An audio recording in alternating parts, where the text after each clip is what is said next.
大家好，我是阿万，来关注一下商业与经济。喜茶、海底捞们能在美国站稳脚跟吗？尽管今年美中经济关系前所未有的紧张，但并未阻止一波中国餐饮连锁品牌首次大举进军美国市场。纽约和洛杉矶的中式茶饮店带来了奶盖或芝士顶饮品，在加州，来自中国的炸鸡三明治店铺试图以亲民价格吸引食客。为了逃离国内残酷的竞争，这些中国餐饮品牌，其中有一些在国内已经拥有了数千家门店，正在美国城市扎下根来。起源于中国南方城市江门的喜茶，自2023年以来，已在全美开设了30多家门店，包括一家位于纽约时报广场的旗舰店，另2家茶饮竞争对手霸王茶姬和奈雪的茶也于今年登陆美国市场。在中国门店数量3倍于星巴克的瑞幸咖啡已在曼哈顿开设多家分店。中国最大西餐式快餐品牌之一，有2万余家炸鸡店和汉堡门店的华莱士，在加州核桃市开了美国首店。进入美国市场10余年后，中国最大火锅连锁海底捞如今加倍推进在这里的扩张。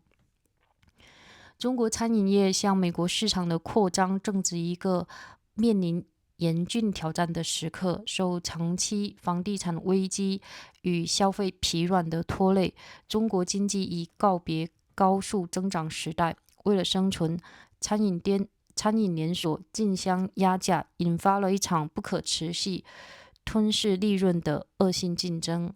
中国餐饮业正遭受严重供过于求的问题。投资餐饮企业的番茄资本创始人卿永说，据他介绍，中国的人均餐饮门店数量是美国的3倍，且新开业餐厅中有半数撑不过一年。近年来，许多中国快餐品牌已走向国际市场，尤其是在亚洲。但在卿永看来，美国市场独具魅力，因为这是唯一与中国同样成熟且规模庞大的市场。但进军美国市场并非没有挑战，由于中国被美国视为经济竞争对手乃至敌手，中国品牌必须在地缘政治上谨慎行事。虽然他们在全球的扩张在中国被视为国家进步与发展的象征，但在美国可能被视为对本土企业的威胁。当中国餐饮连锁大举入美之际，那些几十年前大举进入中国市场的美国品牌却在收缩战线。11月，星巴克将中国的业务控股权出售给中国投资公司博裕资本。餐饮巨头餐饮品牌国际公司也将汉堡王中国业务的大部分股权授予一家中国私募股权公司。中国本土市场竞争是格外激烈。过去10年间，奶茶店如雨后春笋般涌现。据估算，目前全国奶茶店数量已达42万家，部分门饮餐店售价已跌破7元人民币，还有品牌提供线上点单免单。多个主打高端新式茶饮的品牌近年来风靡市场，他们坚持使用原叶茶汤而非茶包或粉末，佐以鲜果切片、鲜奶或特调芝士奶盖。这里必须要提一句，在厦门的话，那个茶饮店是超多的，就跟这里的咖啡店是一样的。而且是大家就是那种饭后休闲或者逛街避暑的好去处。作为该趋势的引领者之一，在中国市场拥有约4000家门店的喜茶，于今年初停止接受新的加盟申请。随着茶饮品牌竞争的白热化，该企业于2年前启动了美国扩张计划。近日的一个午后，纽约时报广场的喜茶门店外排起长龙，顾客们等待着购买精心调制的特色饮品，如有芝士奶盖的招牌鲜果茶。他家生意太火爆了，排队近半小时的20岁顾客法里达·阿卜杜勒·阿齐兹感叹道：“规模小的一些中国茶饮品牌奈雪的茶于10月在纽约亚裔聚集区法拉盛开设首家美国门店。那开业以来门庭若市，其中专为美国市场打造的牛油果与甘蓝系列成为最畅销单品。该企业宣布未来3至5年计划扩展至500家门店。”奈雪的茶海外事业部总经理姚杰指出，美中市场有一个差异显而易见，这里的利润率绝对高于中国。进军美国市场并非是一帆风顺的，在中国拥有狂热粉丝的火锅连锁海底捞，在2013年首次进入美国市场时就遇到了困难，当时为提供英文菜单，定价超出客户预期，其标志性的极致服务反被视作侵扰。在中国，海底捞员工会为等位顾客提供免费美甲服务，表演拉面秀来娱乐客人，甚至亲手为食客剥虾。但据海底捞海外业务主体特海国际首席财务官厉聪透露，这种无微不至的服务最初被美国顾客视为窥探隐私。美国顾客边界感很强，完全照搬中国模式，可能适得其反。瞿聪表示，为此，海底捞增加了英文指引，帮助顾客理解火锅的用餐方式。食客需要将各种生食材放入桌上的沸汤中刷煮。他还调整了部分锅底的辣度等级，并丰富了牛肉品类选择。今年夏天，他的一家门店出现在欲望都市续集《就这样》的大结局里。女服务员见凯蒂·布拉德肖独自用餐，拿出一只名为汤米托的番茄玩偶陪坐，引发社交媒体热议。中国品牌还需权衡本地化的程度。华莱士去年在美国开首店时，大幅精简菜单，集中主打炸鸡、三明治。美国区总裁李奇曾表示，中国版经典鸡腿堡带生菜和蛋黄酱，但美国版去掉生菜，加了中国顾客不怎么吃的腌黄瓜，并把整体口味调得更咸。他看好在这个新市场的前景。美国快餐太贵了，在其他加州门店3份足量鸡腿堡只需$10，相比之下 Chick-fil-A 或肯德基单份就要约$6。华莱士并不掩饰中国背景，李奇曾说，但也没有刻意宣传。开业初期，顾客都是认识品牌的亚裔，但现在情况已经不同。华莱士据计划2026年再开10家店。5月在纳斯达克上市的霸王茶姬表示，顾客并未将其视作中国品牌，品牌名取自中国古代爱情故事，商标采用京剧旦角形象，隐约有点像星巴克双尾美人鱼。霸王茶姬北美首席商务官艾米丽张说，他得到的任务就是把霸王茶姬打造成一个 ABC 品牌。ABC 就是意思是美国出生的华人，现在也泛指就是在外国出生的华人。他说，目前已经有10多家店在筹备中，并且计划走出加州。霸王茶姬4月在洛杉矶开设首店。餐饮投资人卿永表示，尽管地缘政治紧张，美国对中国的餐饮品牌依然持欢迎态度。今年早些时候，美国驻北京大使馆还邀请他和多家连锁品牌负责人赴美多城市考察，这是目前少数几个两国人民仍愿意相互交流的行业。他说，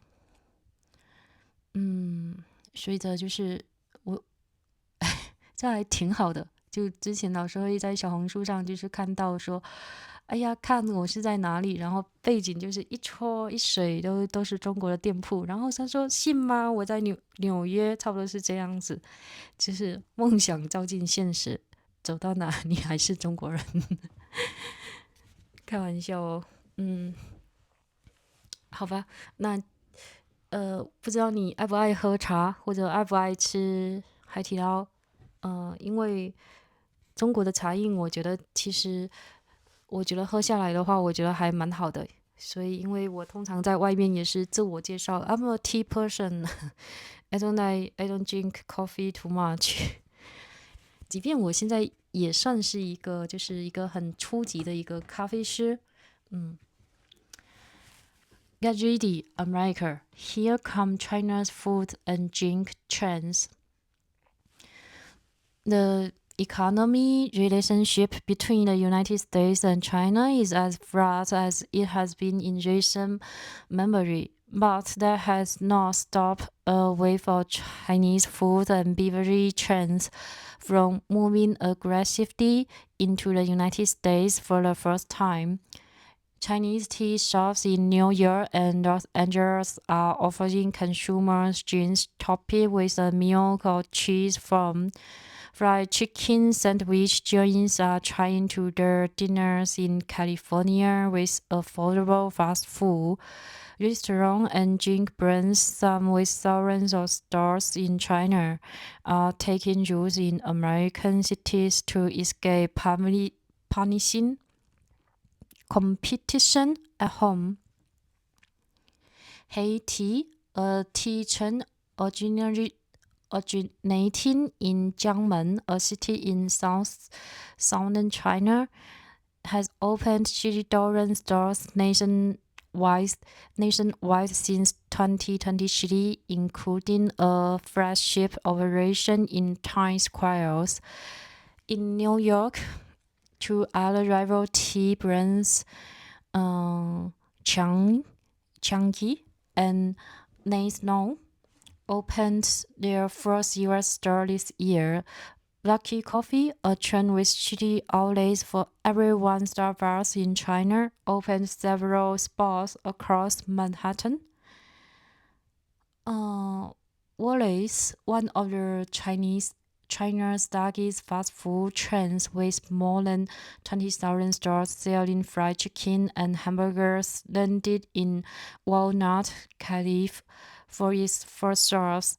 Haidilao, China's largest hot pot chain, is redoubling its efforts in the United States after entering the market more than a decade ago. The American expansion comes at a challenging moment for China's food and beverage industry. The Chinese economy is no longer growing at a breakneck pace, hampered by a long-running real estate crisis and stagnant consumer spending. To survive, restaurant chains are undercutting one another on price, inciting an unsubstantial profit-killing race to the bottom. China's food service industry is suffering from severe oversupply, said Bao Qin, the founder of Tomato Capital, a Chinese firm that invests in restaurants. In China, there are 3 times more food and beverage establishments per capita than there are in the United States, according to Mr. Qin, and half the new restaurants that open in China close within a year. Many Chinese fast food restaurants have expanded internationally in recent years, especially in Asia, but the United States, according to Mr. Qin, holds significant appeal because it is the only market as major targets as China. But the US expansion is not without its challenges. Chinese brands must walk a geopolitical tightrope because of China's position as economic rival adversary to the United States, while their global expansion is celebrated in China as a sign of the country's progress and development. It can be viewed as a threat to Americans' local business. Chinese food and beverage trends are moving into the United States as many American brands that stormed into China decades earlier are pulling back. This month, Starbucks showed a controlling stake in its China operations to a Chinese investment firm, 博裕 Capital. The fast food conglomerate Restaurant Brands International showed most of Burger King's China business to a Chinese private equity firm. Domestic competition is especially fierce in China, where meal tea shops have sprouted up over the last decade. According to some estimates, there are 420,000 milk tea shops in China. Some stores have started selling drinks for less than $1, while others offer free online orders. Many of these brands carry an unscaled version of bubble tea, which has been widely popular for years.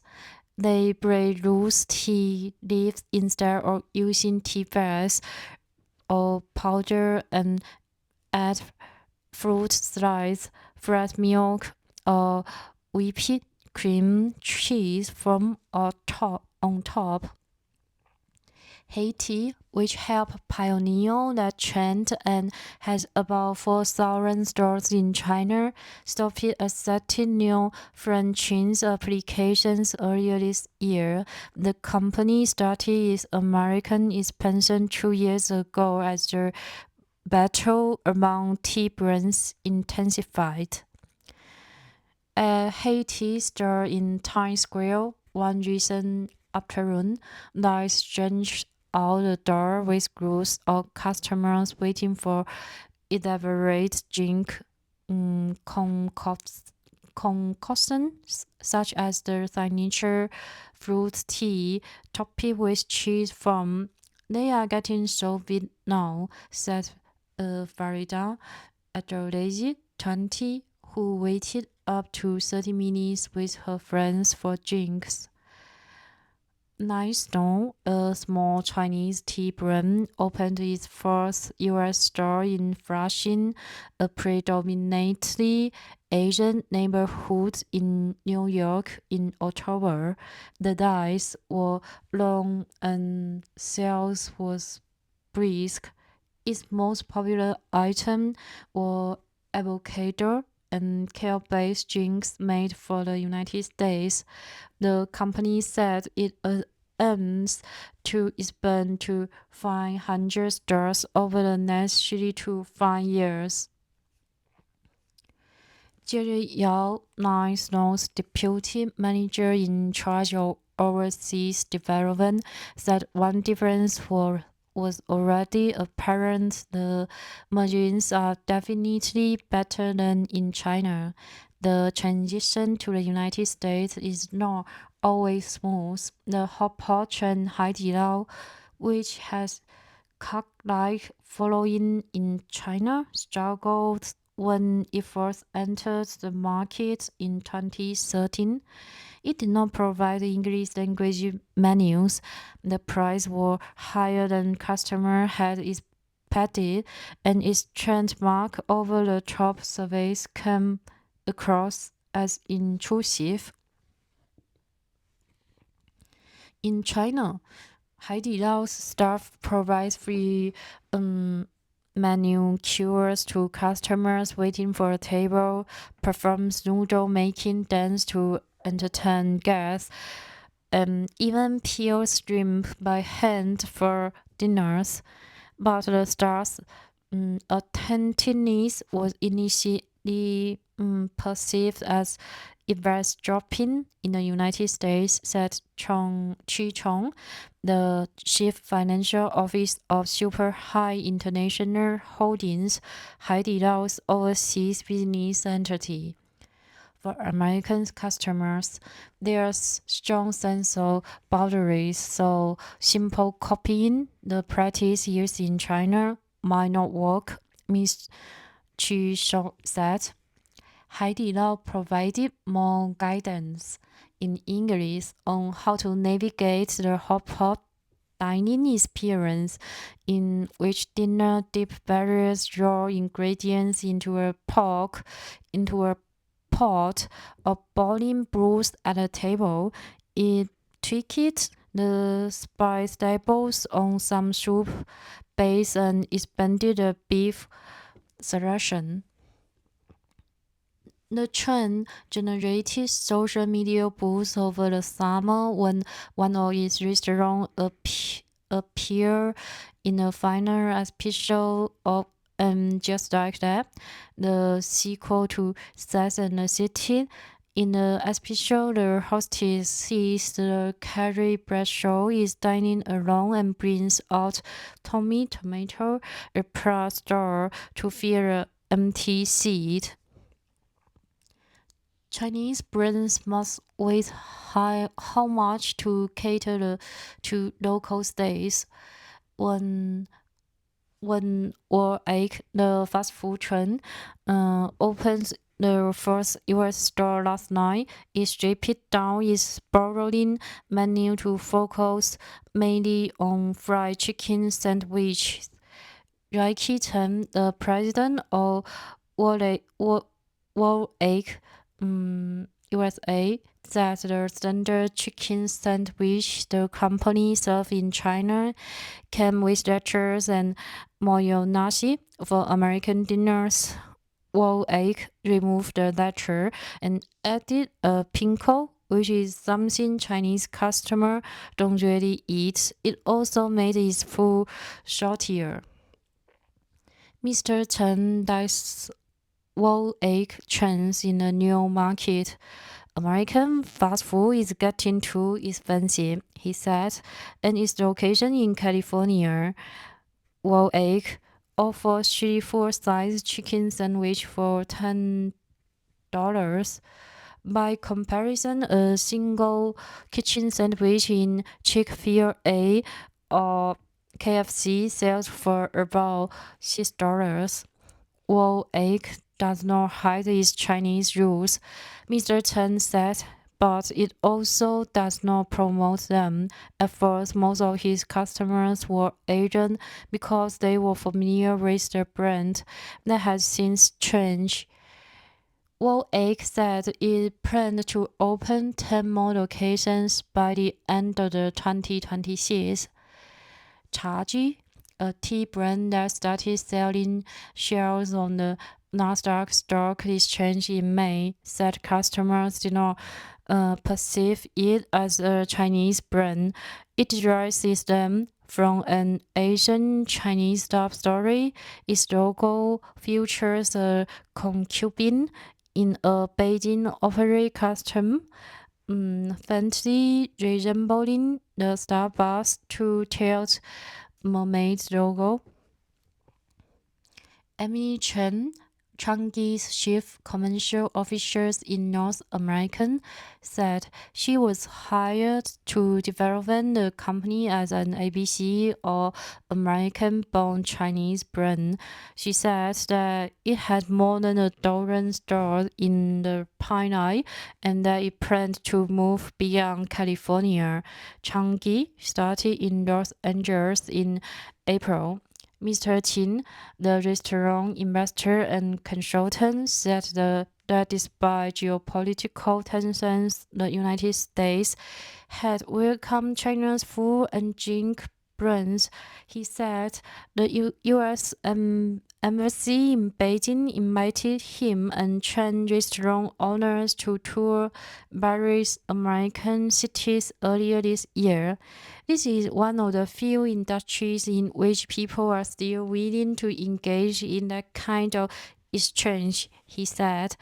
Thanks for your listening and hoping you like this article. and tell me, do you like the milkshake or do you like hot pot? Comments, and don't forget to subscribe me. And hoping your day fully with happiness and joys, and have a good day.